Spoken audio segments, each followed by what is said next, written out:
ایران نے قشم جزیرے پر پرواز کرنے والا طیارہ مار گرانے کا دعویٰ کیا ہے۔ ایرانی میڈیا نے طیارے میں آگ لگنے کی ویڈیو بھی جاری کر دی ہے۔ ایران کی نیم سرکاری خبر ایجنسی تسنیم نیوز نے مبینہ طور پر طیارے میں آگ لگنے کی ویڈیو جاری کر دی ہے۔ ملبہ جلتا ہوا گرنے کی اس ویڈیو کے حوالے سے کہا جا رہا ہے کہ واقعے میں امریکی طیارہ تباہ ہو گیا۔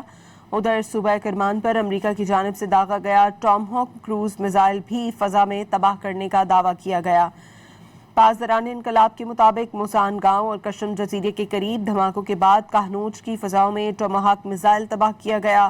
امریکی حملوں کے جواب میں ایران نے پلٹ کر وار کیا۔ ایران کی جانب سے کویت میں امریکی اہداف پر ایک بار پھر حملہ کیا گیا ہے۔